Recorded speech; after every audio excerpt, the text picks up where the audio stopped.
pas habis selesai dari interview di sini kan aku kan ke kantor yang NGO ini ya kan, yang lama. Aku ngomong sama bosku. Ini sebenarnya aku lagi ngelamar di situ gitu kan ya. Sangat terbuka ya Anda. Transparan dong ya kan. Tidak seperti Siapa? perusahaan telekomunikasi.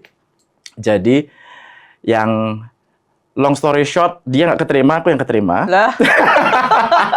Maka, ini sering terjadi ya guys. Kita bantuin teman, ternyata yang dapat malah teman kita, bukan kita. Nah ini yang penting nih, self awareness teman-teman. Jadi pahami dulu diri kita, gitu. Kita maunya seperti apa? Karena meskipun aku bilang I hate people gitu ya, tapi ada yang bilang kan kalau manusia itu adalah mikrokosmos alam semesta kan. Wah, pemirsa. Berat.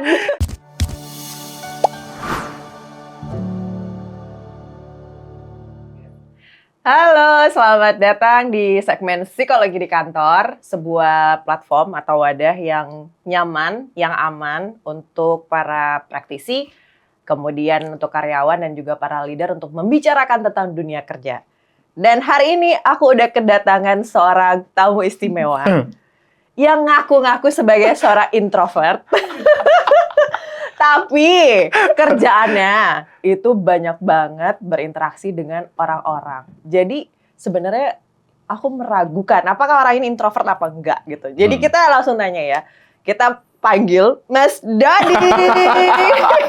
Ayo ada tepuk tangan nih, ayo grup deh, gitu depan sana banyak banget orang depan sana. Banyak banget ya. Oke, tuh lihat, yakin nggak dia introvert? Semua tamu dibilang istimewa sama Putri ya. Oh, jadi memang iya, gitu. semua istimewa, tapi hanya satu yang teristimewa. Ada kamu. Oke, belum apa-apa kita udah heboh loh. Oke, langsung aja ya, Mas Dodi. Oke. Apa iya kamu introvert? Menurut Anda? Ya, Anda psikolog lah ya. Kayaknya sih enggak ya. Kayaknya enggak ya. Kalau banyak orang sih bilang katanya aku ekstrovert. Terus orang yang apa ya? Energinya dari luar lah ya pokoknya gitu. Cuma kalau aku sendiri sih ngerasa kalau sedang dalam kondisi tidak tertekan, bukan gitu. Tertekan itu bukan maksudnya stres ya. Yeah. Tapi sedang ada tuntutan pekerjaan, kemudian ada kebutuhan lah ya. Kebutuhan cuan maksudnya. Kebutuhan tentu saja. Yang penting waktu. Jadi kalau cuannya ada, jadi ekstrovert. Tapi kalau cuannya nggak ada, nggak jadi. Bentar, ini gimana ini? Gitu. Jadi kalau kata orang ekstrovert. Tapi kalau aku sendiri merasa sih enggak gitu. Jadi tergantung purpose dan kebutuhannya. I see. Gitu. Kapan jadi ekstrovert, kapan jadi introvert? Ini bener langsung nanya nggak kenalan-kenalan dulu? Iya juga.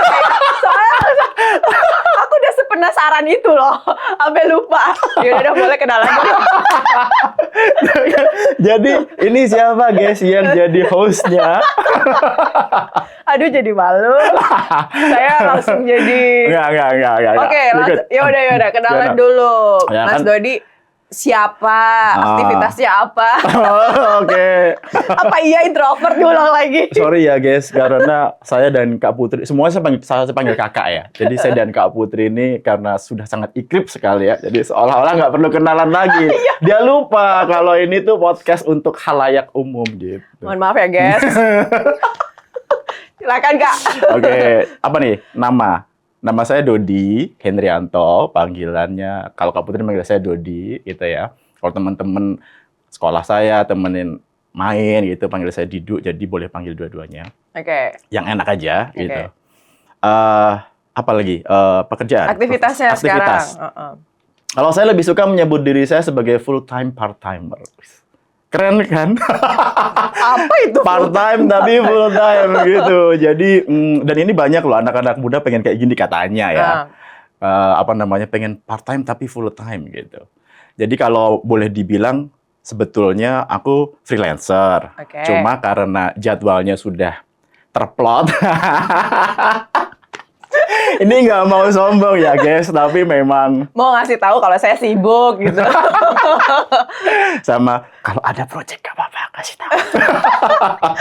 Jadi apa namanya, aktivitas kebanyakan sih ngajar ya, karena memang sekarang banyakan karena concernnya di people development, banyakan ngajar. Tapi kalau lagi nggak ngajar, saya juga terima klien untuk individual personal coaching, menggunakan pendekatan neurosemantik. Kenapa tiba-tiba langsung? Iya, apa itu? Nanti. Perlu ada sesi khusus bahas itu ya. Boleh. Oke. Spill dikit-dikit nih ya, episode berikutnya guys, jangan lewatkan. Jadi gitu, banyakan ngajar. Kalau enggak ya itu tadi ada terima klien coaching. So far sih memang kebanyakan aktivitasnya ngajar gitu. Ngajarnya mahasiswa, pekerja, Oke. atau apa? Jadi dari dulu tuh sebetulnya emang saya sudah bergerak di dunia ngajar mengajar ini ya Kak ya. Saya besar bukan di dunia korporasi sebetulnya. Kok jadi saya ya? Aku nggak enak sama Kak Putri, Pak. Biasanya aku gitu, aku kamu gitu. Kenapa jadi saya? Jadi saya, aku kamu aja lah ya, Iya, kayak boleh, biasa aja ya. Jadi aku kan sebelum di korporasi dulu besar di dunia NGO, di international NGO. Nah, waktu aku pertama kali bergabung, basicku tuh sebetulnya farmasis, Kak. Oke. Aku farmasi ya kan, yang notabene kalau farmasi kan di lab ya kan, nah, di belakang layar ngutak-ngatik formula gitu-gitu ya kan. Tapi kenapa berhubungan dengan people? Karena dulu waktu masih kuliah, aku sudah bergabung dengan organisasi kan. Terus karena bergabung dengan organisasi, aku gabung di Red Cross waktu itu awal-awal. Kalau pernah dengar Pusbankes 118 di Palembang Indonesia, dulu aku pernah bergabung di situ. Jujur nggak pernah dengar. Jujur ya, tapi itu PNI, tapi aku tahu. udah lama banget asli. Masih ada nggak sampai sekarang? Pusbankesnya mungkin masih ada ya, mungkin ya. Tapi aku nggak ngerti karena udah nggak mengikuti perkembangan kan. Cuma itu adalah organisasi yang membesarkan dan membuat networkku cukup luas gitu. Jadi waktu awal bergabung, karena di Pusbankes itu kita dilatih sebagai first aid responder ya. Kalau di luar negeri ada 911 gitu. Nah, itu aku di Pusbankes 118 dilatih juga sebagai first aid responder gitu. Setahun deh kayaknya, setahun pertama, dan itu seleksinya cukup panjang. Karena memang butuh skill, butuh keterampilan untuk mengatasi berbagai macam kondisi emergensi, kedaruratan gitu. Kita menyebutnya PPGD, penanganan pertama gawat darurat. Gitu. Jadi itu di Jogja waktu itu. Nah terus tahun pertama itu masih di lapangan gitu, operasional. Jadi terima panggilan telepon, kemudian naik ambulans dan wah seru lah pokoknya. Itu pengalaman-pengalaman yang luar biasa sekali karena membukakan mata, membukakan pikiran tentang bagaimana seluk-beluk dunia emergensi. Kalau aku boleh review nanti jadi panjang nih durasinya nih. Iya. Ya kan? Tapi intinya, intinya dari situ kemudian aku jadi tahu tentang dunia humanitarian. Apa? Humanitarian. Okay. Jadi di dunia kemanusiaan gitu, nolongin korban-korban kecelakaan, bencana, kayak gitu-gitu ya. Okay. Tapi ini setelah corporate kan?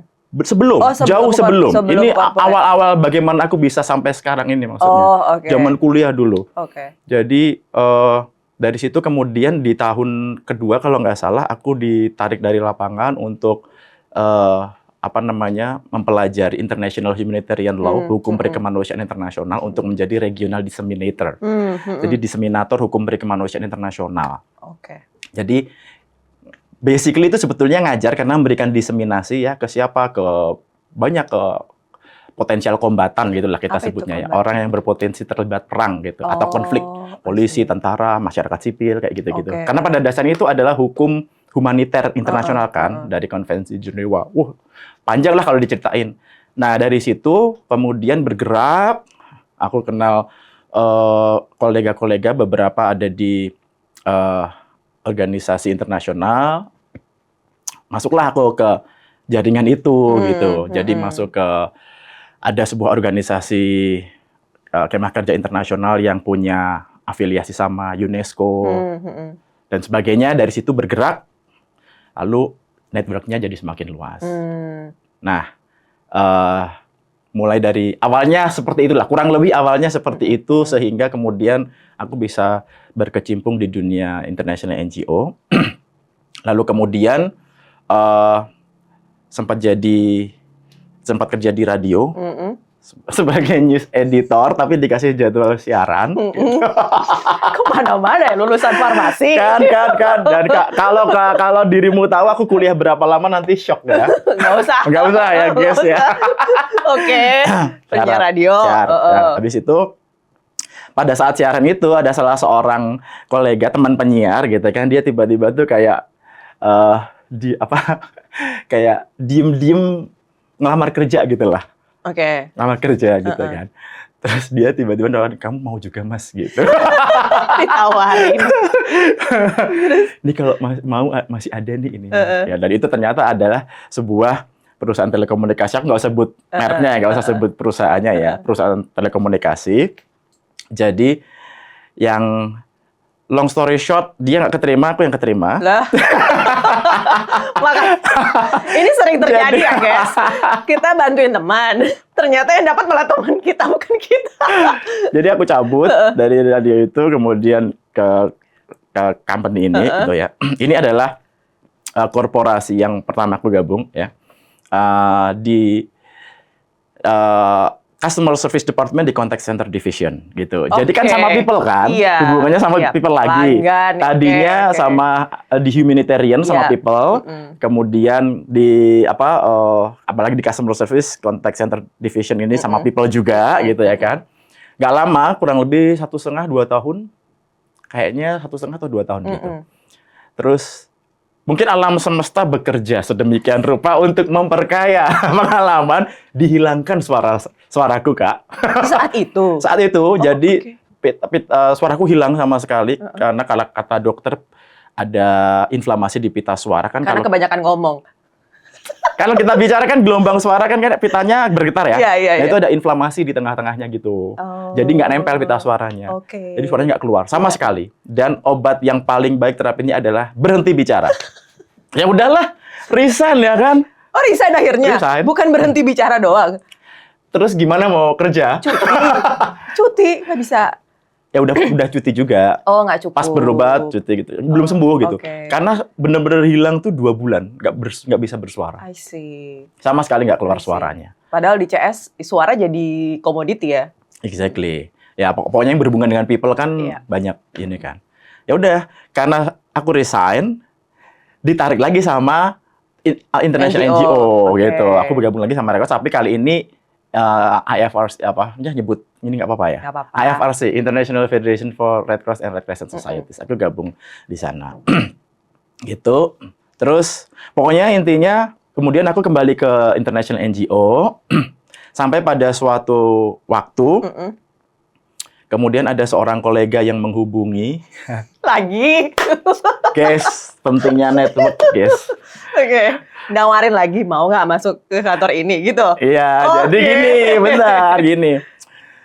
Ada sebuah departemen yang perlu orang nih. Ini departemen baru, belum ada orangnya gitu kan. Terus perlu orang yang ngurusin gitu.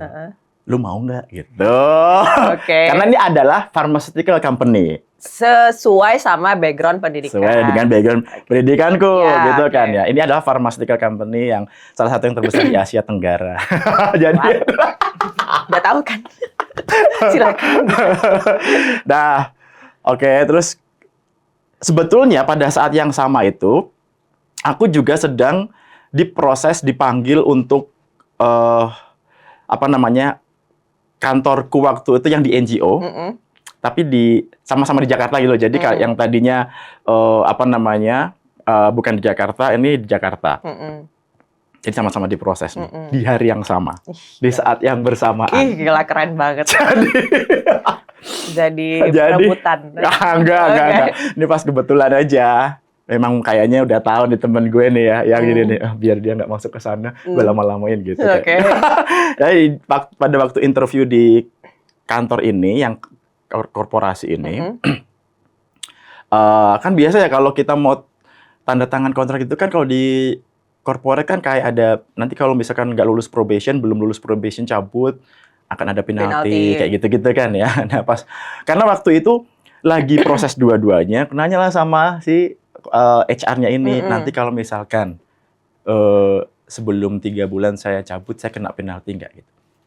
Udah nggak apa-apa, aman gitu katanya. Ordal nih. Nggak tahu ordal atau nggak ngerti gimana ya. Tapi mungkin dia juga tahu bahwa sebetulnya aku ada, karena aku cerita gitu, aku sebetulnya sedang ada ini di tempat lain juga. Gitu. Ya udah, karena kalau dibandingkan ya Kak, guys kalau ngomong gaji, gimana?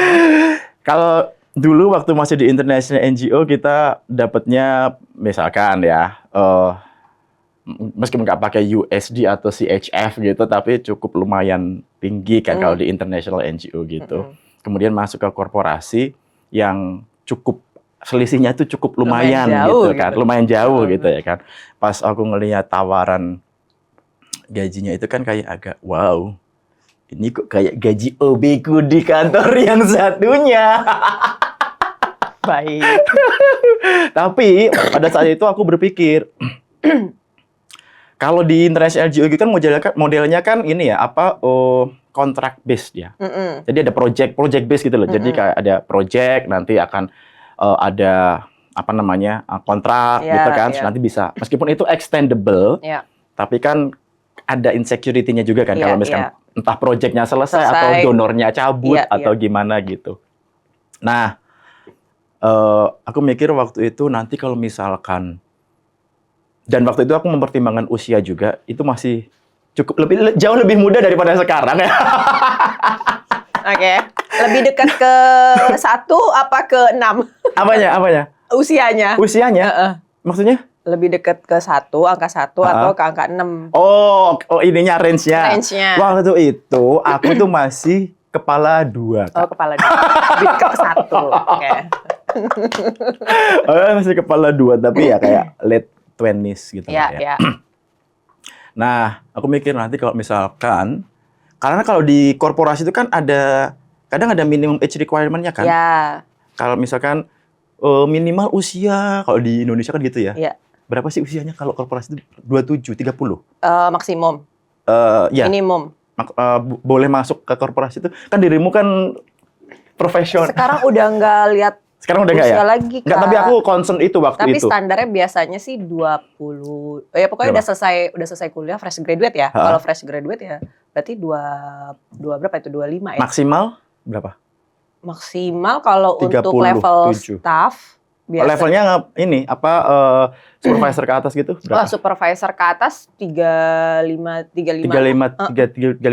kayak kalau salah ya. Gitu, ya jadi pokoknya aku karena itu aku masuknya di level middle management gitu Kak. Oke. Jadi kan ada usianya kan agak ini kan. Tinggi gitu. Nah, terus aku mikir nanti kalau aku nggak ambil kesempatan di korporasi ini, aku nggak kayak pengalaman gitu loh. Kayak portfolioku cuma di NGO semua gitu kan. Karena kan kalau orang udah di situ kan muter-muternya di situ aja ya kan. Circle-nya di situ aja gitu loh. Dari NGO ini pindah ke NGO itu, project A, project muter di situ aja. Sama sebenarnya di korporasi juga seperti itu kan. Di industri yang di sama, industri, betul. Tapi beda perusahaan. Exactly. Jadi kayak ya udah muternya di situ aja. Nah, begitu kalau mau loncat itu agak challenging kan waktu itu, karena kalau orang corporate melihat lu dari NGO pasti kayak gini, ada mindset tertentu. Belum punya pengalaman justru. Atau malah kinerjanya, karena kan kalau di NGO kan nggak perlu harus masuk jam segini keluar jam segitu, yang penting dihitung jam kerjanya, kemudian budayanya lebih open. Ada hal-hal yang beda kan antara korporasi dan NGO gitu, ya kan? Jadi aku mikirnya agak challenging, dan ini mumpung ada kesempatan. Gimana ya gitu. Jadi kayak bingung-bingung waktu itu. Pas habis selesai dari interview di sini kan aku kan ke kantor yang NGO ini ya kan, yang lama. Aku ngomong sama bosku. Ini sebenarnya aku lagi ngelamar di situ gitu kan ya. Sangat terbuka ya Anda. Oh, transparan dong ya kan. Tidak seperti siapa? gitu ya Pak ya, di negara kita kan sekarang banyak yang tidak transparan. Nanti di-cut ya guys ya. Anda di-cut. Terus bosku bilang ini, oh ya udah kamu mau yang mana gitu kan ya. Tapi pokoknya kami sih terbuka gitu kan ya. Aku mikir pokoknya, aduh ini mikirin bayaran apa mikirin karir kayak gitu. Emang tidak semua kan ideal ya Kak. Betul. Hanya kemudian dengan pertimbangan bahwa oke, sepertinya aku perlu variasi. Asik. Ganti, aku switch track gitu dari NGO ke corporate. Jadi aku ambil yang di corporate ini yang kemudian membawaku sampai sekarang ini gitu. Dengan konsekuensi gaji lebih sedikit. Betul Kak. Betul sekali. Oke, tapi pertimbangannya lebih ke pengalaman kan? Lebih ke pengalaman dan portfolio aja gitu. Jadi pernah di NGO, pernah di corporate kan jadi lebih diverse gitu loh ininya. Akhirnya aku ambil, masuklah ke divisi baru ini gitu, yang belum ada apa-apanya gitu. Jadi kayak ngapain harus sendiri cari benchmark sendiri. Tapi handle apa di sana? Ini di 1 tahun pertama karena ini sebelum aku ditarik ke HR karena di company yang sama, di pharmaceutical company ini, aku dari divisi ini ditarik ke HR gitu sama HR. Sampai dapat jadi yang punya pengalaman seperti sekarang ini itu karena pindah gitu, di switch gitu loh. Jadi di awal-awal itu namanya dulu ada sebuah divisi namanya Ethical Customer Care. Oke, berarti masih relate sama yang pengalaman sebelumnya di customer service ya? Nah, pekerjaannya apa? Balik lagi ya, meskipun ini adalah supporting marketing sebetulnya, sales marketing, tapi pendekatannya adalah edukatif ke masyarakat awam. Jadi banyak ngasih seminar, banyak ngasih edukasi tentang pola hidup sehat. Ujung-ujungnya sih jualan ya kan, karena ini gimmick marketing dan sales gitu loh Kak. Ujung-ujungnya jualan gitu. Nah, udahlah mulai bisa jalan nih. Kalau nggak salah tuh 1,5 tahun deh, nggak sampai 2 tahun kok kayaknya. Terus dipanggil sama HR. Ada kebutuhan di tim training. Gitu. Terus tarik ulur sama bosku. Bosku nggak ngelepasin. Lagi jadi rebutan. Bosku ini berendah untuk meninggi kan? Nggak. Ini berdasarkan ini pengalaman aja. Aku sih sebenarnya sih kalau mau dibilang aku pilih kemana, mungkin jelas aku lebih pengennya ke HR ya, karena nggak ngerti kenapa kok aku pengen ngajar aja gitu kayak yang. Karena kalau yang di sini bedanya memberi edukasinya tuh lebih ke apa ya, kayak support juga gitu, karena ada nggak langsung ngajar gitu kadang-kadang gitu. Nah terus tarik ulur sama bosku, nggak dikasih. Wow, pokoknya lama lah tarik ulurnya gitu, sampai kemudian bosku ngasih kayak syarat ke HR-nya. Oke, dia aku lepasin tapi cariin gantinya dan harus dia yang training gitu. Harus aku sendiri yang ngajarin gitu loh. Jadi yang mau gantiin aku harus aku sendiri. Ya, biar transfer knowledge-nya tuh dari orang yang memang berpengalaman itu. Akhirnya dapat. Aku ngajari, aku mentoring segala macem, kurang lebih 2 bulan atau berapa ya? Pokoknya nggak lama lah. Selesai, udah bisa dilepas, aku pindah ke HR. Berarti megang apa? Training berarti? Di HR, aku masuk ke tim training. Jadi di perusahaan kami dulu itu, di tim trainingnya ada 2, ada eksternal dan internal. Yang internal itu untuk develop karyawan lah, internal ya, macam-macam, ada induction, ada kalau mau naik jabatan ada training, kompetensi apa yang diperlukan di gitu-gitu lah ya. Ada satu lagi eksternal. Eksternal ini lebih kayak konsultannya perusahaan itu untuk third parties gitu. Jadi kayak perusahaan itu, perusahaan kami waktu itu punya tim HR training ini yang sebenarnya sih gimmick juga ya kan, karena nanti supportnya kan hidupmu penuh gimmick Mas. Supportnya untuk support marketing kan ya kan, nanti kan kalau jadi barteran gitu loh. Nah jadi aku pegangnya eksternal ini. Pekerjaanku adalah waktu itu tugasku adalah berhubungan dengan keperluan akreditasi rumah sakit di seluruh Indonesia. Gitu kan, rumah sakit kalau mau naik kelas kan perlu diakreditasi kan. Gitu. Dan untuk naik tingkat itu perlu kompetensi-kompetensi tertentu yang disyaratkan oleh badan akreditasinya itu. Jadi kalau ini biasanya nih ya, kalau perusahaan farmasi sama rumah sakit kerjasama gitu kan, misalkan dealing, aku perlu training ini misalnya kayak gitu. Nanti perusahaan farmasinya akan memberikan support. Ya udah sana cari konsultannya, rumah sakit akan cari konsultan kan. Nah, di konsultan sendiri nanti pokoknya dibayarin sama perusahaan farmasi. Nah, di perusahaan kami enggak. Perusahaan kami itu pinternya karena Kerjasama. lu nggak usah cari konsultan, kami punya. Iya. Nah, gitu. Jadi kami akan mengirimkan. Nah, cuma 2 orang, Kak, untuk seluruh Indonesia. Jadi Efisiensi. jadi aku dulu tuh ngantor sebulan paling cuma 5 hari. Karena selebihnya rumahku Pergi ya? Ya, rumahku ada di lounge bandara, di pesawat, di hotel, di rumah sakit. Ngantor aja Kamu nggak sampai yang lagi di infus terus ngasih training kan, Mas? Pernah Hah? Serius? habis ngajar drop down gitu. Tapi kan murid-muridku dokter, perawat kan di rumah sakit kan? Jadi mereka yang datang. Bener, exactly. Jadi langsung, wah, aku sampai pernah ditungguin direktur rumah sakitnya. Dia bilang gini, pokoknya kalau Pak Dodi butuh apa-apa, kasih ya. Jangan sampai kita nggak jadi akreditasi. Gila. Ini bukti loyalitas tanpa batas nih, kayak gini nih. Enggak sih, tapi itu lucu. Aku pernah, kayaknya 3 kali deh aku ambruk gitu. Saking capeknya mungkin ya, karena jalan cuma 2 orang. cuma 2 orang dan dulu itu ya, dulu di Bandara Soekarno-Hatta belum ada Terminal 3 ya. Jadi masih di 2F, Garuda masih 2F, terus rutenya masih cukup banyak gitu kan. Jadi aku pernah nih jam 4 pagi berangkat ke Banda Aceh, ngisi materi lalalala, jam 2 jam gitu, terus Langsung pergi balik lagi ke Jakarta, terbang lanjut ke Makassar.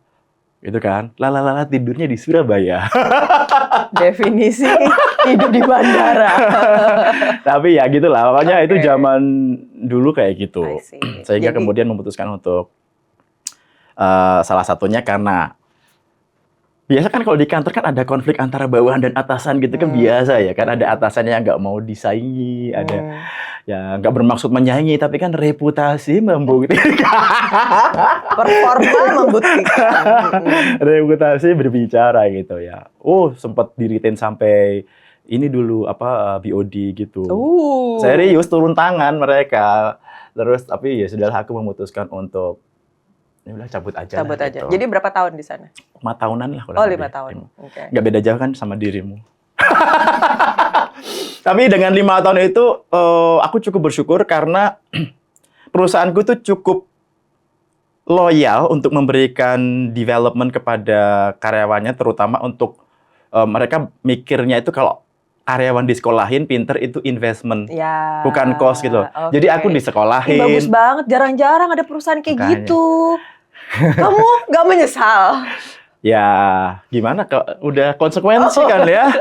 Jadi aku disekolahin, dikirim ke course ambil sertifikasi yang itu yang nanti muter-muternya dapat itulah yang kemarin dirimu tanya. Jadi dirimu apa kemarin Semantik. yang dirimu nanya dirimu apa sih? Certified, Communication. Apaan? certified apa? Ya certified gitu karena emang disekolahin sama Ya, dari perusahaan gitu. Karena kebutuhannya kan untuk both untuk company dan untuk third party, untuk rekanan kan. Jadi mau nggak mau gitu. Oke. Berarti dari awal karir terus sampai sekarang, berarti kan emang semuanya muter-muternya ketemu orang, ya kan? Terus ngajar, edukasi. Sementara Anda merasa, balik lagi ya tadi ya. Mentasbihkan. Ya kan? Mempublikasikan bahwa aku nggak pernah mempublikasikan sebenarnya. Masa? Serius. Aku sering kok lihat di story ini. Belakangan ini aja. Belakangan. Karena kayak capek aja gitu kayak menghadapi people tuh. Loh. Dan aku baru menyadari itu bukan pas waktu awal-awal kerja berkarir itu mungkin belum berasa ya, karena kayak ya mengikuti arus gitulah, kayak belum bisa mendefinisikan, belum bisa memetakan dirinya sendiri. Oke. Meskipun aku tidak menganggap kalau kita bilang introvert extrovert itu kemudian kita mengkotak-kotakan, itu aku tidak melihatnya seperti itu. Aku lebih melihatnya sebagai bagaimana nanti kita menyesuaikan approach kita kepada lingkungan gitu. Jadi bukan untuk mengkotak-kotakan, karena ada orang yang bilang aku nggak suka dikotak-kotakin kayak gitu kan ya. Aku juga nggak setuju sih. Iya kan? Iya betul gitu. Karena memang tujuannya bukan untuk mengkotak-kotakan. Itu tujuannya kalau aku lebih buat diriku sendiri, kepentingan untuk approach dengan lingkungan, berkomunikasi terutama, kemudian menggunakan pendekatan apa yang tepat untuk mencapai purpose gitu aja. Kalau aku ya melihatnya. Gitu. Nah itu maksudnya tadi kan bilang sendiri capek loh. Capek. Ngadepin orang. Sungguh. Iya kan? Capek. Aku pun capek. Kan? Iya. Karena aku ambivert, Mas. Oh. Jadi teman-teman, ambivert itu kayak kadang ekstro, kadang intro. Tapi secara numbers itu lebih tinggi intro. Jadi 5149. Beberapa tahun yang lalu. Kalau sekarang sih kayaknya udah mentok intro. Gitu. Pernah dengar ortrovert kan? Ortrovert tuh yang hampir sama dengan ambivert, tapi kalau ambivert itu tuh bisa menyesuaikan ke sana ke sini. Ini lebih stand alone sebagai observer gitu loh. Jadi kayak dia tetap punya value sendiri. Aku bisa nanti googling deh ya guys ya. Oke. Aku sih karena ini istilah baru juga. Istilah baru juga ortrovert. Ortrovert gitu. Ortrovert. Jadi hampir mirip seperti ambivert tapi dia observer dan dia tetap stick pada values-nya. I see. Gitu. Nggak mau ikut di kelompok yang mana gitu. Iya, oke. Nah, itu kan berarti balik lagi lah ya ke yang tadi introvert. Kita kan emang ya capek gitu ya ngadepin orang. Apalagi Mas Dodi. Kerjaanmu emang harus ketemu orang betul. Gitu kan. Betul. Terus gimana? Kamu benci tapi kamu harus mencintai mereka karena mereka sumber cuan kamu. Itu betul. Itu gimana? Itu betul. Jadi kalau teman-teman deketku ya, itu sudah tahu values. Valuesku adalah I hate people, leave me alone. Dengan catatan ya, kalau sedang dalam kondisi tidak tertekan, tidak ada kebutuhan, tidak ada tuntutan dan sebagainya. Tapi kalau ada kebutuhan dan tuntutan, I love people gitu ya. Tetap aja ngereok ya kan, wah gitu. Kan tahu kan. Tapi habis itu kan pasti kalau kita tidak menjadi diri sendiri itu kan emotionally draining kan, mentally exhausted kan. Betul. Nah, bagaimana kalau tadi Putri tanya ya bagaimana gitu? Selama kita sudah tahu bagaimana coping mechanism untuk diri kita sendiri. Nah, ini yang penting nih, self awareness teman-teman. Jadi pahami dulu diri kita. Gitu. Kita maunya seperti apa? Karena meskipun aku bilang I hate people gitu ya. Tapi ada yang bilang kan kalau manusia itu adalah mikrokosmos alam semesta kan. Wah, pemirsa. Berat. Jadi kalau kita membenci manusia berarti kita juga membenci alam semesta. Tapi di sisi lain, kalau kita mau belajar alam semesta, kita nggak perlu jauh-jauh karena kita bisa belajar dari diri kita sendiri, gitu kan ya. Catat guys. Catat. Jadi gitu. Yang penting kenali diri kita sendiri dulu. Nah kalau aku karena sudah tahu setelannya gitu ya. Jadi biasanya kalau habis lelah ngereok gitu, apalagi kalau misalnya kalau di kelas kan dinamikanya beda-beda ya. Ada yang nggak usah dikipasin anget sendiri kelasnya, wow gitu kan ya. Ada yang perlu ngereok dulu, dikipasin, tetap nggak anget. Ada yang dikipasin terus baru anget pelan-pelan dan sebagainya. Nah itu kan mempengaruhi mood dan sebagainya. Yang penting tahu apa namanya barnya itu di mana kita, gitu. Jadi ketika kita udah ngelewatin bar, capek nih lelah. Udah kita maksimalkan dulu sampai sesuai dengan tujuan, parameternya apa, misalkan kelas menjadi, ini contoh ya, kelas menjadi hidup, banyak interaksi misalkan, parameternya sudah tercapai, ya sudah kita kemudian sel kendor pelan-pelan. Setelah itu, kalau aku ya, withdrawal. Ngapain biasanya? Biasanya tidur. Enggak. Nah ini ada pengalaman menarik nih. Jadi dulu kalau di rumah sakit itu biasanya kan waktu aku masih ini ya training aja di rumah sakit ya. Kan biasanya farmasi itu yang entertain rumah sakit kan. Ya, gitu. For your information guys, ini nggak usah. Aku juga baru tahu. Maksudnya kan karena mereka akan beli produknya dan sebagainya. Jadi kan ya gitulah marketing. Kode marketing pemirsa ya kan, kode Masuk. Nah, kalau aku dulu tuh karena mungkin mutual ya. Jadi kadang-kadang aku yang di-entertain gitu sama rumah sakitnya karena membantu mereka aktivitas dan sebagainya. Jadi habis kelas gitu kadang-kadang sama direkturnya atau sama PKDM-nya diajak, ayo Pak Dodi kita makan. Kita kemana gitu kan ya. Terus padahal itu aku sudah sangat lelah lahir batin ya kan. Habis kalau ngerti sih. Ya kan?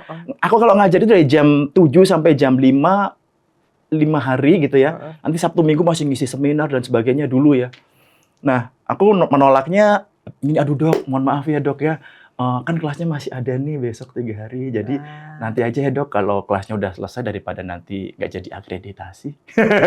Oh iya Pak. Padahal kelas selesai, aku terbang ke kota berikutnya. Iya. Jadi aman gitu. Jadi itu adalah salah satu cara. Karena habis kelas gitu biasanya aku akan balik ke hotel, mandi air anget, entah itu berendam, mandi air anget lah pokoknya ya. Terus ngeteh atau ngopi, baca buku, dengerin musik.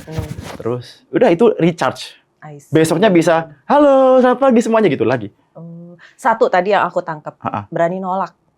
Ya kan? Jadi kalau emang udah tahu, udah ada capek, udah draining, kalau masih ada tuntutan, ya udah. Dan gitu berani nolak itu effort loh buat aku. Oh iya? Aku orang susah yang challenging. Aku nggak mau bilang susah ya, nanti mental block jadi. Oh iya, baik. Siap, salah. Enggak salah. Ini mindset. Oke. Bahasa kita daging semua. Pokoknya hari ini, guys. Jadi challenging. Buatku challenging untuk bisa menolak. Makanya sekarang ini juga aku masih belajar sebetulnya untuk menolak tanpa alasan. Kalau nggak mau ya nggak mau aja, nggak usah nanya. Kan biasanya orang kalau nolak habis itu ditanya, kenapa? Gitu kan. Ya nggak mau aja. Masa gue harus bilang, gue nggak suka sama lu? Kan nggak mungkin. Gue nggak mau pergi sama lu. Jangan ya, guys. Enggak kan? Jadi ya itu ini juga sampai sekarang aku masih belajar karena aku tipe orangnya yang kayak gitu, yang reserve, yang nggak nahan, nggak enakan. Jadi kadang-kadang suka gondok sendiri. Kok tadi aku nggak gitu ya? I see. Tapi kamu berhasil waktu itu. Ya beberapa momen berhasil. Oke. Berarti ada kegiatan di mana emang pada akhirnya bisa recharge dengan me time. Harus itu. Kalau buatku harus. Karena kalau enggak nanti aku nggak bisa ngereok lagi. Berapa lama biasanya waktu untuk ngereok itu maksimal? Kan kalau misalnya gini kan, misalnya mungkin ada teman-teman yang kerjanya itu dia sebagai mungkin PR gitu ya, atau dia sebagai sales, tapi dia introvert nih, gitu kan harus ketemu orang, gitu kan. Nah mungkin ada orang yang kayak nggak, aku sehari cukup 5 aja nih ketemu orang hari ini gitu.